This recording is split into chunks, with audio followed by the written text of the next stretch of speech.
अच्छा, आज हम पाइथन हमारा थर्ड लेक्चर है। अभी तक जो हमने कवर किया है, जिसमें फर्स्ट लेक्चर में इंट्रोडक्शन हुआ था थोड़ा सा, सेकंड लेक्चर में हमने थोड़ी सी थ्योरी देखी थी कि artificial intelligence, deep learning, machine learning, और हमने ओवरऑल क्या पढ़ना है उसके अंदर। और लास्ट लैब में हमने प्रॉपर पाइथन स्टार्ट की है और उसमें हमने काफ़ी सारी चीज़ें जैसे कि अर्थमेटिक ऑपरेटर, लॉजिक ऑपरेटर और इस तरह की हमने कुछ कीवर्ड्स हमने देखे थे। आज जो हमारा टॉपिक है वो बेसिकली दो चीज़ों के ऊपर बेस्ड है। एक हमारा इफ एल्स कंडीशन क्या होती है और दूसरी चीज़ है लूप्स क्या होते हैं इन पाइथन। जो सी प्लस प्लस के बैकग्राउंड के लोग हैं उनको आइडिया होगा कि बेसिकली क्या चीज़ होती है। और एक्चुअली कहा जाए तो हमारी आज जो बेसिक पाइथन है ना, जस्ट इंट्रोडक्टरी जो लेवल की जो पाइथन होती है वो आज हमारी पूरी हो जाएगी। मंडे से इंशाल्लाह हम जो पाइथन में डाटा स्ट्रक्चर है ना उसको सीखेंगे, जैसे कि लिस्ट, टपल हो गया, कुछ चंद एक चीज़ें हैं वो मैं सिखाऊंगा। तो आज ये कहा जा सकता है कि एक बेसिक लेवल की जो पाइथन, बिल्कुल बेसिक लेवल की जो पाइथन है ना, वो आज हमारी इंशाल्लाह कंप्लीट हो जाएगी। तो स्टार्ट करते हैं। सबसे पहले इफ एल्स हम सीखते हैं। इफ एल्स नाम से ही जाहिर है, जो सी प्लस प्लस बैकग्राउंड के लोग हैं उनको तो आइडिया होगा कि बेसिकली पहले क्या होता है कि इफ और एल्स के साथ दो कंडीशंस लिखी जाती हैं। इफ में क्या होगा कि आपके पास इफ की जो है वो ट्रू हो गई तो सही है, नहीं तो वो क्या करता है, मूव कर जाता है एल्स के पास। सिंपल। यहाँ पर भी आपके पास जो सी प्लस प्लस बैकग्राउंड के लोग हैं ना, मैं बार बार उनको इसलिए मेंशन कर रहा हूँ कि ताकि उनको भी आइडिया हो जाए कि वहाँ पे क्या डिफरेंस था और यहाँ पे क्या डिफरेंस है, ताकि वो दोनों लैंग्वेजेस को आपस में मर्ज ना कर दें एक तरह से। यहाँ पे आपने कोई करली ब्रैकेट नहीं देनी है, कोई कुछ नहीं देना, आपने जस्ट स्टार्ट करना है एक वेरिएबल से। वेरिएबल आप बनाओ एज, कुछ भी। मैंने यहाँ पे एक सिंपल एक बच्चे की मिसाल ली है कि वो अगर उसकी एज है 16 साल है, ठीक है, तो आगे क्या कुछ कंडीशंस होनी चाहिए। मिसाल के तौर पे मैंने यहाँ पे इफ कंडीशन लगाई है। ये सबसे पहले बनाया वेरिएबल एज, उसमें एक वैल्यू पास कर दी 16। उसके बाद मैंने वही कंडीशन यूज की है इफ अगर तो उसकी age greater than equal to हो 18 साल के, आगे कॉलन लगाना लाजमी है, ये चीज यहाँ पे लाजमी है, ठीक है। तो क्या प्रिंट होगा, एक नंबर ऑफ स्टेटमेंट्स प्रिंट कर सकते हैं। मैंने यहाँ पे सिर्फ 2 स्टेटमेंट्स प्रिंट किए हैं कि अगर तो ये कंडीशन ट्रू हो जाए, सच हो जाए, तो पहले क्या प्रिंट होगा कि आप अडल्ट हो, यानी आप बड़े हो चुके हो, ठीक है। और दूसरी चीज क्या प्रिंट होगी, आप वोट दे सकते हो। अभी इलेक्शन आने वाले हैं तो उसके बाद आप कहोगे या कि आप वोट दे सकते हो। अच्छा, अब मैंने यहाँ पे ना कुछ स्पेस छोड़ी है, ये स्पेस बहुत जरूरी है। इस स्पेस को क्या कहा जाता है, इंडेंटेशन कहा जाता है, ठीक है। ये कितनी होती है, ये बेसिकली 4 स्पेस के बराबर होती है और 5वीं से हमारा टेक्स्ट स्टार्ट हो जाता है, या फिर 1 टैब के इक्वल होती है। 1 टैब का जो ऑप्शन नहीं होता आपके कीबोर्ड में, टैब की होती है जो, या तो वो की दबा दो या फिर आप जस्ट 4 स्पेसिस की जगह छोड़ दो, ठीक है। नॉर्मली होगा क्या कि जो आपका कंपाइलर है वो इतना इंटेलिजेंट तो है कि जब आपने यहाँ पे कॉलन का साइन दे दिया और एंटर दबाया, वो ऑटोमेटिकली पी पे आ जाएगा, ठीक है। बाज दफा अगर कोई मसला हो, कोई और कंपाइलर आप यूज कर रहे हो और उसमें स्पेसिस खुद से देनी है, तो ये पता होना चाहिए कि इंडेंटेशन जो होती है वो 4 स्पेसिस के बराबर होती है या 1 टैब के बराबर होती है और 5वीं स्पेस से हमारा टेक्स्ट स्टार्ट हो जाता है, ठीक है। ये बहुत जरूरी है इसके अंदर आपके जो पाइथन लैंग्वेज है, अदरवाइज आपका सिंपल वो एरर दे देगा। तो मैंने क्या किया कि एक कंडीशन दी उसको कि अगर तो age is greater than equal to 18 है तो प्रिंट कर दे कि यू आर एन अडल्ट और यू कैन वोट। अगर तो ये कंडीशन ट्रू नहीं होती, ये फॉल्स हो जाती है, तो वो क्या करेगा, इसको छोड़ के, इस पूरी कंडीशन को छोड़ के डायरेक्ट एलिफ पे आ जाएगा, चेक करेगा कि ये कंडीशन ट्रू है। अच्छा, यहां पे मैंने एल्स इफ क्यों नहीं लिखा, सी प्लस प्लस वाले एल्स इफ लिखते हैं, तो यहाँ पे एल्स इफ का कोई जो है काम नहीं, आप डायरेक्ट यहाँ पे एलिफ लिखते हो, ELIF। तो सिंपल इसके पीछे लॉजिक यही है कि पाइथन आसान है तो उसको हर चीज को शॉर्ट कर दिया गया है इसमें ना, और कोई इसमें कंडीशन नहीं है। आप क्या करोगे, अगर ये कंडीशन फॉल्स हो जाती है तो सिस्टम क्या करेगा, डायरेक्ट इस कंडीशन पे आ जाएगा। इस कंडीशन पे हमने एक और स्टेटमेंट लिखी हुई है कि एज अगर लेस देन 18 हो और एज इज ग्रेटर देन 3 हो तो ये मैसेज प्रिंट हो जाए। ये चीज मैंने आपको कल सिखाई थी, याद होगा। अगर सिर्फ मैं इस चीज की बात करूं ना, तो ये एंड ऑपरेटर, लॉजिक ऑपरेटर है। ये मैंने कल आपको बताया था कि इस कंडीशन को हम यूज कर सकते हैं यूजिंग एलिफ, ठीक है। अगर आपने मल्टीपल स्टेटमेंट्स लिखनी है, आप यहाँ पे एक स्टेटमेंट और भी लिख सकते हो एलिफ के साथ कि अगर तो एज कुछ भी हो, 20 हो या 30 हो, कुछ भी हो, तो अगर तो ये फॉल्स हो जाएगी तो वो नीचे आ जाएगा। आप मल्टीपल स्टेटमेंट भी लिख सकते हो। इसी को यूज करके अभी हम आगे जो है ना कैलकुलेटर बनाएंगे। अभी यहाँ पे हम बात करते हैं कि इस कंडीशन को अगर वो ट्रू करता है तो वो ये वाली स्टेटमेंट एग्जीक्यूट कर जाएगा। और अगर ये भी फॉल्स हो जाती है इसके मुताबिक जो मेन आपकी एज है, तो वो क्या करेगा, डायरेक्ट एल्स पे आ जाएगा कि अभी आप बच्चे हो, अभी आप चाइल्ड हो। ठीक है, यहाँ भी मैंने एक स्टेटमेंट दी हुई। तो एल्स इफ का कॉन्सेप्ट सिंपल यही है कि आप क्या करते हो, एक वेरिएबल बनाते हो, उसमें अपनी कोई भी एक स्टेटमेंट, कोई एक कंडीशन सेट करते हो, उसके बाद उस कंडीशन के ऊपर मल्टीपल वैल्यूज सेट करते हो कि अगर तो ये हो तो ये हो जाएगा, अगर तो ये हो तो ये हो जाएगा, और अगर कुछ भी ना हो तो फाइनली ये तो लाजमी होगा। ठीक है, इफ एल्स। समझ आया? किसी को कोई परेशानी हो यहाँ पे? इजी है। यहाँ पे कोई आपने करली ब्रैकेट, नॉर्मली जो आप C++ वाले लोग हैं ना, यहाँ पे वो करली ब्रैकेट लगा रहे होते हैं सेट ऑफ कंडीशंस यूज करने के लिए। तो यहाँ पे इस चीज का कोई कॉन्सेप्ट नहीं है। तो ये आपका एल्स इफ का कॉन्सेप्ट है। इसी को यूज करते हुए आप एक सिंपल बेसिक कैलकुलेटर बना सकते हो। तो इनपुट फंक्शन हमने ऑलरेडी पढ़ा हुआ है। ठीक है, दो वेरिएबल लिए हैं एक्स और वाई।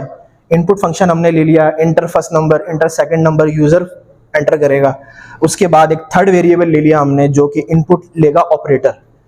ऑपरेटर हमने क्या रखे हैं, 4 ऑपरेटर रखे हैं, प्लस करना है, माइनस करना है, मल्टीप्लाई करना है, डिवाइड करना है। तो ये तीनों चीजें हमने किससे पूछनी है, यूजर से पूछनी है। तो अब क्या चीज,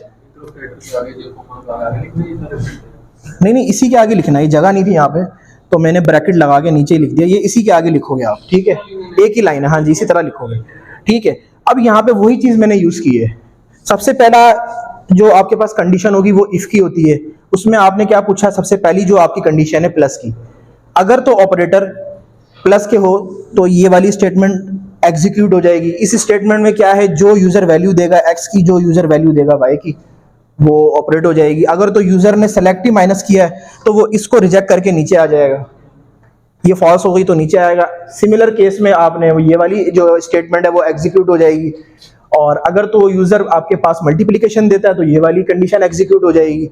और अगर फाइनली वो उसने जो है वो रिमाइंडर वाला ऑप्शन चूज किया है, या फिर डिवाइड भी आप यूज कर सकते हो, डिवाइड वाला ऑप्शन चूज किया है, तो वो इस तरह से हो जाएगी। ठीक है, और अगर इसमें से कुछ भी नहीं है, कोई उस्मान जैसा शरारती बच्चा बैठा हो और वहां पे वो तीनों की जगह कुछ वहां पे इमोजी बना दे, तो फिर ऑप्शन आपके पास ये वाला प्रिंट हो जाएगा कि इनवैलिड ऑपरेटर है, आपने ऑपरेटर ही गलत सेलेक्ट किया है क्योंकि हमारे ऑपरेटर की ये वाली कंडीशन थी। जो हम इनपुट देंगे वो बाय डिफॉल्ट निकलेगा। क्या चीज? हाँ, ये मैं चाह रहा था कोई जज करे। इस सवाल में गलती है क्योंकि यहाँ पे हमने बताया नहीं है कि जो यूजर ने वैल्यू दी है वो इसको बताना पड़ेगा वो एक इंटीजर वैल्यू है। उसको नहीं पता, मैंने खुद ही गलती छोड़ दी थी सवाल में। तो वो सवाल आप यहाँ पे वो एंटर करोगे, इस जगह दो स्टेटमेंट्स एंटर होंगी। आफ्टर देखो, सबसे पहले क्या हो गया, यूजर से पहली वैल्यू ले ली, यूजर से दूसरी वैल्यू ले ली, यूजर से ऑपरेटर का भी पूछ लिया हमने।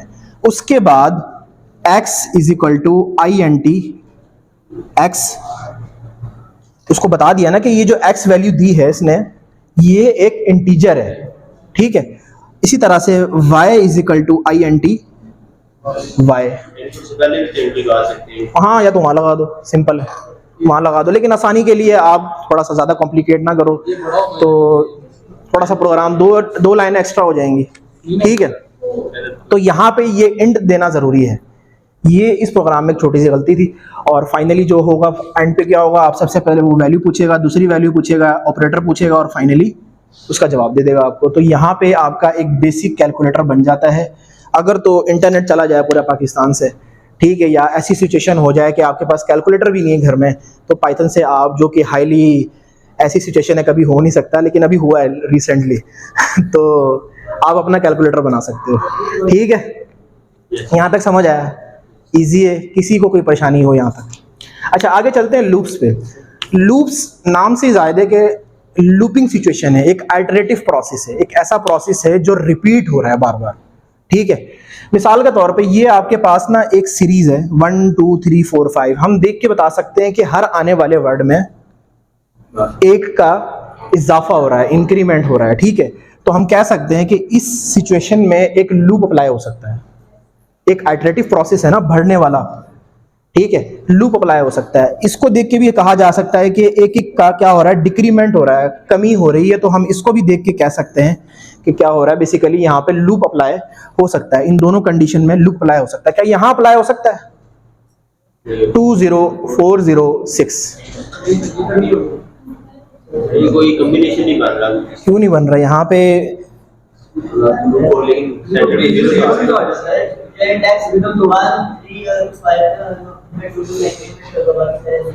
तो यहाँ पे नहीं हो सकता इंक्रीमेंट? मेरे ख्याल से तो हो जाएगा, क्या नहीं होगा? 12th क्लास सबने पढ़ी हुई है, वहां पे सीरीज एंड सीक्वेंस मैथ का एक चैप्टर था। अच्छा चलो, इसमें हो सकता है? इसमें तो बिल्कुल ही नहीं हो सकता ना। इसमें हो सकता है क्योंकि एक आपके पास सीक्वेंस बन रही है, ठीक है, कि आपने बेसिकली एक एक स्टेप को छोड़ के आपके पास 2⁻² की फॉर्म में इंक्रीमेंट हो रहा है, तो इस पे एक आपका लूप तो एटलीस्ट अप्लाई हो सकता है। लेकिन वो जो दरमियान में 0 आ रहे हैं उनपे कैसे होगा? यार देखो ना, आप उसमें ऐसी कंडीशन ऐड कर दो ना कि 2⁻² है और प्लस के बाद 1 या 0 ऐड हो जाएगा, कुछ भी इस तरह से हो तो जाएगा ना। अच्छा चलो, इसको बाद में देखते हैं। अभी हम देखते हैं कि हमारे पास लूप जो है वो दो तरह के हैं, वाइल है और दूसरा कौन सा है? फॉर लूप है। वाइल का अगर उर्दू का मतलब देखें तो उसका मतलब होता है जब तक, और फॉर का मतलब होता है के लिए, ठीक है। तो सिंपल इसके हवाले से दो हम प्रोग्राम देख लेते हैं। वाइल में क्या होता है कि जब तक वो स्टेटमेंट जो हमने दी है वो ट्रू रहेगी, लूप चलता रहेगा। सबसे आसान इसकी मिसाल यही है कि जब तक जो स्टेटमेंट हम सेट कर रहे हैं वो कंडीशन ट्रू रहेगी, आपका लूप चलता जाएगा चलता जाएगा। जब वो फॉल्स होगी, लूप बंद हो जाएगा। तो सिंपल यही कॉन्सेप्ट है। सबसे पहले हमने लिया एक वेरिएबल, उसमें हमने एक स्टार्टिंग कंडीशन सेट कर दी कि एक आई एक वेरिएबल है और उसकी स्टार्टिंग हमारा टारगेट क्या है कि हमने 1 to 5 प्रिंट करवाना है। और इससे पहले ना एक चीज और देखते हैं। देखो, लूप क्यों यूज किए जाते हैं, ये सवाल भी तो है ना। लूप यूज तो कर रहे हैं, हम सीख भी रहे हैं, क्यों यूज किए जाते हैं। मिसाल के तौर पे मैं आपको एक टास्क देता हूं आज कि हाँ, टाइम बचाने के लिए भी यूज होता है ना। मैं आपको आज एक टास्क देता हूं कि मुझे 1 से लेके 1000 तक नंबर प्रिंट करके दो, ठीक है। तो एक ऐसा बंदा जिसको लूप का नहीं पता, वो क्या करेगा? वो सब इस तरह करना शुरू कर देगा, प्रिंट 1, प्रिंट 2, प्रिंट 3। तो 1000 तक करेगा तो मेरे ख्याल से 7 तो वैसे ही बच जाएंगे, रात हो जाएगी बल्कि। तो इस बार बार प्रोसेस को करने के लिए हम लूप का इस्तेमाल करते हैं, ठीक है। तो ये इसकी एक छोटी सी रीजन थी कि लूप का इस्तेमाल क्यों किया जाता है। तो हमारा एक टारगेट है कि हमने 1 से 5 तक नंबर प्रिंट करवाने हैं। तो सबसे पहले क्या करेंगे, हम एक स्टार्टिंग कंडीशन सेट कर लेंगे। तो उस स्टार्टिंग कंडीशन को हम किसी एक वेरिएबल में स्टोर करवा देंगे। लेट्स से हमारा पहला नंबर था 1, उसको हमने स्टोर करवा दिया आई में। उसके बाद जैसा कि जाहिर है कि वाइल जब तक, तो हमने क्या किया, वो लूप यूज कर लिया और एक स्टेटमेंट सेट कर ली कि हमने 5 तक जाना है, i less than equal to 5, ये कंडीशन सेट की है। इस कंडीशन पे जब तक आपका लूप ट्रू नहीं होगा, फॉल्स नहीं होगा, तो वो क्या होगा? प्रिंट होता जाएगा, ठीक है। उसके बाद हमने कह दिया प्रिंट कर दे i को। लेकिन अगर फर्ज करो मैं ये वाली स्टेटमेंट मिटा देता हूं, तो क्या आंसर आएगा? 1 1 1 1 1। उसमें कोई इंक्रीमेंट नहीं होगा और 1 1 1, ये एक ऐसा लूप हो जाएगा। कभी प्रोग्राम आप करके देखना ये वाला, ऐसा ना करना क्योंकि हो सकता है सिस्टम क्रैश हो जाए, क्योंकि 1 1 1 वो चलता जाएगा, उसके ऊपर कोई ब्रेक नहीं लगी हुई यहाँ पे। तो इसीलिए हमने यहाँ पे एक स्टेटमेंट दी है कि i is equal to i plus 1, यानी ये जो i है इसमें 1 का इंक्रीमेंट हो जाए। देखो, पहला प्रिंट हुआ, होगा क्या? सबसे पहले आपका पहला प्रिंट हो जाएगा, फिर स्टेटमेंट नीचे आएगी, उसको एक इंक्रीमेंट मिलेगा, 2 प्रिंट हो जाएगा, फिर दोबारा ऊपर जाएगा, क्योंकि अभी कंडीशन फॉल्स ही है, ट्रू नहीं हुई है। 3 प्रिंट होगा, फिर दोबारा ऊपर चला जाएगा, 4 प्रिंट होगा, फिर ऊपर चला जाएगा, 5 प्रिंट होगा। अब इसको पता चल गया कि 5 तो स्टेटमेंट ट्रू हो गई हमारी, तो वो क्या कर देगा? वहीं को लूप को रोक देगा, ठीक है, और आपका फाइनल प्रोग्राम यहाँ पे एग्जीक्यूट हो जाएगा। समझ आया? ये इजी है। मैंने एक चीज बताई थी कि i is equal to i plus 1 को एक शॉर्ट फॉर्म में भी लिख सकते हैं, i प्लस 1। तो ये भी ध्यान में रखना है, ठीक है, अगर आपने कोडिंग बचानी है, अपनी टाइम बचाना है। अच्छा, एक चीज और है इसी प्रोग्राम की। अगर फर्ज करो मैं कहता हूं कि मुझे ना इस तरह की आउटपुट चाहिए, ट्राइंगल, हाँ जी,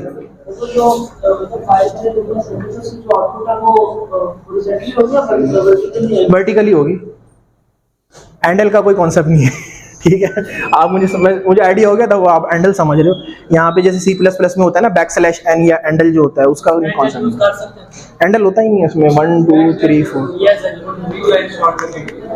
वो उस सेंस में होता है कि अगर आपने प्रोग्राम ऐसा लिखना है तो, लेकिन बाय डिफॉल्ट एंडल का कॉन्सेप्ट नहीं है, ठीक है। अच्छा, अब हमने बेसिकली इस तरह की एक आउटपुट लेके आनी है, एक समझ लो पैटर्न ड्रॉ करना है और यूजिंग वाइल लूप करना है। तो किस तरह करेंगे? सबसे पहले आई की वैल्यू 1 सेट कर देंगे, क्योंकि पहले हमारे पास एक कोई ऑब्जेक्ट हमें नजर आ रहा है यहाँ पे, ठीक है। और फाइनल हमारे पास क्या है? हमारे पास 5 है ये, तो कंडीशन यही सेट हो जाएगी, i is less than is equal to 5। अब मैंने ये चीज आपको कल पढ़ाई थी किस चीज की, कॉन्कैटिनेशन के हवाले से, कि i जो है वो मल्टीप्लाई हो जाए इस ऑब्जेक्ट के साथ। ये यहाँ पे एक ऑब्जेक्ट है, ठीक है। और क्या पता कैसे चलेगा? क्योंकि हमने उसको इन्वर्टेड कॉमा में लिख दिया है, तो वहां से आइडिया हो जाएगा। तो उसके बाद एक एक का इंक्रीमेंट करना है, तो होगा क्या? सबसे पहले आपका पास एक ऑब्जेक्ट प्रिंट हो जाएगा, फिर यहाँ पे एक का इंक्रीमेंट होगा, 2 ऑब्जेक्ट प्रिंट हो जाएंगे, फिर 3 का इंक्रीमेंट हो जाएगा। इस तरह करते करते अंटिल ये कंडीशंस आपके पास ट्रू रहती है, और सॉरी फॉल्स रहती है, ट्रू नहीं होती, तो ये आपके पास चलता रहेगा प्रोग्राम। हाँ जी, मल्टीप्लाई नहीं कर रहे बेसिकली, यहाँ पे ना वो एक तरह से कॉन्कैटिनेशन का कॉन्सेप्ट यूज कर रहा है कि आपको यहाँ पे आई के साथ जोड़ता जा रहा है। इसको जोड़ क्या रहा है? एक ऑब्जेक्ट को। यहाँ पे ये क्रॉस ना, ये बेसिकली मल्टीप्लाई नहीं है, ये एक ऑब्जेक्ट है, क्योंकि हमने इसको इन्वर्टेड कॉमा में डाल दिया है। अगर मैं इन्वर्टेड कॉमा हटा दूंगा ना, तो ये स्टेटमेंट ही गलत हो जाएगी। तो ये चीज है, यहां तक समझ आया? इसका ये पैटर्न ड्रॉ हो जाएगा, ये टास्क है आपका, ठीक है। ये खुद करना है आपने। अच्छा, उसके बाद एक और चीज है रेंज फंक्शन। फॉर लूप को समझने के लिए पहले हम एक रेंज फंक्शन को समझते हैं। रेंज फंक्शन क्या होता है? रेंज फंक्शन ये होता है कि हमने कोई value with in a range लेनी है, तो उसको कैसे प्रिंट करवाया जाएगा। एन क्या है? यहाँ पे एक वेरिएबल है, ठीक है। रेंज एक कीवर्ड है पाइथन के अंदर, जो कि डिसाइड करता है किसी भी वैल्यू को। यहाँ पे वैल्यू खुद दे सकते हैं हम 5, तो इसका आंसर क्या आएगा? 0 से 5 की रेंज, यानी 0 से लेके 1 2 3 4 5। पूरा नहीं लिखता, लेकिन इसका क्या मतलब है? अगर किसी ने मैथ पढ़ी है 12वीं क्लास की, तो उसको इस चीज का अंदाजा होगा कि 0 से 5 का क्या मतलब है, ठीक है। इसका मतलब होता है 0 1 2 3 4 अप टू सो ऑन, ठीक है। तो ये बेसिकली एक रेंज आपने सेलेक्ट करनी है, तो उसको एक कीवर्ड है रेंज के जरिए यूज किया जाता है। अब आते हैं फॉर लूप पे। फॉर का क्या मतलब है? के लिए। तो उसकी मिसाल ऐसी होगी कि हमें किसी कंडीशन के लिए हमें ये आउटपुट चाहिए। अब सेम आउटपुट आपके पास ये वाली आ रही है, 0 1 2 3 4। थोड़ा सा डिफरेंस है रेंज की वजह से। देखो इसकी आउटपुट क्या आएगी? 0 से 5 की। मैं अगर ये चीज लिखता हूं 0 से 5, तो इसका क्या मतलब है? 0 1 2 3 4 5 उसकी बाउंड्री वैल्यू है, जो कि उसका हिस्सा नहीं है, ठीक है। तो इस चीज को जरा ध्यान में रखना है। अब आते हैं फॉर लूप पे। अब मैंने यहाँ कुछ भी यूज नहीं किया, जस्ट फॉर आई एक मेरा एक ऑपरेटर है, ठीक है, और वो बाय डिफॉल्ट इसमें सेट हुआ हुआ है। तो उसमें मैंने क्या किया? रेंज 5 सेलेक्ट कर दी और उस प्रिंट कर दिया आई को। तो अब होगा क्या? 0 से स्टार्ट होगा बाय डिफॉल्ट, और आगे 1 2 3 4, क्योंकि आई ही है और उसमें रेंज को यूज करके एक एक प्रिंट कर रहा है। अब यहां पे मैं चाहता हूं मेरी आउटपुट आए इस तरह से, तो मैं जस्ट उसमें एक इंक्रीमेंट कर दूंगा कि स्टार्टिंग पॉइंट ही आपका 1 होगा, और रेंज फंक्शन के जरिए वो 0 को एग्जिट निकाल देगा इसमें से, और 1 2 3 4 5 up to so on use कर लेगा। इजी है। आगे मजीद इस चीज को देखना है हमने। यहाँ पे ये वाइल लूप और फॉर लूप खत्म नहीं हो जाते। जब हम डाटा स्ट्रक्चर पढ़ेंगे ना, वहां पे इन चीज का दोबारा जिक्र होगा थोड़ा सा एडवांस फॉर्म में, ठीक है। तो अभी परेशान नहीं होना कि जस्ट यहाँ पे 1 2 एग्जांपल्स, ये एग्जांपल्स अभी बहुत सारी आनी है आगे जब डाटा स्ट्रक्चर पढ़ेंगे। हाँ जी, माइनस कर दो यहाँ पे, किसी रेंज के तहत करोगे ना। देखो फॉर लूप का सबसे इंपॉर्टेंट कॉन्सेप्ट समझो के लिए, यानी वो आपको ना लाजमी उसको कोई ना कोई एक ऐसी चीज बतानी पड़ेगी जिसके लिए वो काम करे, जिसके लिए वो काम करे उसको एक ऐसी चीज जरूर बतानी पड़ेगी। वाइल में क्या होता है? जब तक, ये इसलिए कंफ्यूजन कभी भी नहीं होगा आप।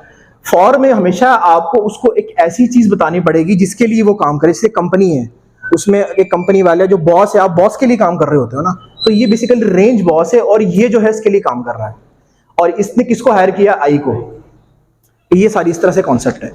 अच्छा, अब आगे ना एक छोटा सा कॉन्सेप्ट और है नेस्टेड लूप का। इसका क्या मतलब होता है? Loop with in a loop, कि एक लूप के अंदर आपने दूसरा लूप और चला दिया है। तो इस चीज़ को भी इंशाल्लाह आगे कवर करेंगे। जस्ट अभी आप इसका आइडिया लोगे, नेस्टेड का मतलब होता है loop with in a loop. वो हमारी कोई डिजायर्ड आउटपुट ऐसी होती है कि हमने एक लूप के अंदर दूसरा लूप चलाना है, तो किस तरह से वो यूज़ होगा। ठीक है, यहाँ तक हमारा लेक्चर है आज का, और ज़्यादा नहीं है, कल से तो खैर काफ़ी कम है।